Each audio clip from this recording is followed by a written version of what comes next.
a professor stood in front of his public speaking 101 class, and he asked two simple questions.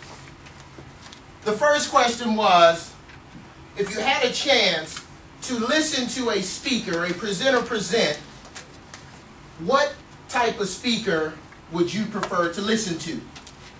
Someone who had a lot of information but was a human sleeping pill? Or someone who had okay information but was dynamic and entertaining? Which type of speaker would you prefer to listen to? And then the second question was, before all of you stand up here today and do your presentation, which type of speaker are you? I'm here today, ladies and gentlemen, to talk to you all about adding power and impact to your speeches. And that will definitely remove you from being that potential human tranquilizer, sleeping pill, to becoming someone who's more dynamic, more impactful, and more exciting to listen to. Is that okay with you? Yes. All right. So I'm going to share with you all just a few steps, a few strategies that I have used, other speaker professional friends of mine like Craig Valentine, Jim Rohn, Les Brown, people that I have learned from, that we've all used to take an average speech to one that becomes more dynamic. And the strategies that I'm sharing with you all, ladies and gentlemen, it's not about you becoming a professional speaker. It's about you becoming a more dynamic and a more entertaining speaker. So you don't have to have a passion or desire or want to be a professional speaker. These principles and techniques work, and I know they work. So the first thing I want to talk to you all about, as you look at your handout that I've given you, is the first thing you have to always come committed and prepared to speak. Committed and prepared to speak. My daughter, when she was back in high school, she would come home every time they had a presenter at this school.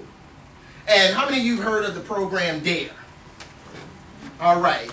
These are the people that come in and they talk to our children about drugs and a safe and drug-free school, correct? Yes. My daughter comes home and she says, "Daddy, you should have seen this person today we had at our high school." She said, "I understood his point, his plight." But she said, he wasn't organized. He wasn't committed. He was still pulling things out of his bag as he was presenting to us. And even when we asked questions, he was unsure. He said, "Let me look over here and try to pull something out." See, that person wasn't committed. That person wasn't prepared. And as Toastmasters, ladies and gentlemen, how many of us have been sitting right beside someone we knew had put their name on the list to speak, and they said, "Pray for me because I don't know what's going to come out." You're not prepared. You're not committed. And that's something that I say to myself personally that I will never do to an audience, because that totally goes against my standard. I have to come prepared, and I have to be committed. And I know as professionals today, and you're sitting at your desk and you meant to prepare yourself adequately for the presentation, but the phone rings and now you have a different responsibility that you have to get done, and it can totally take you away from your desk, away from your speech. But you say, "Well, I'm at least going to go in there and say something."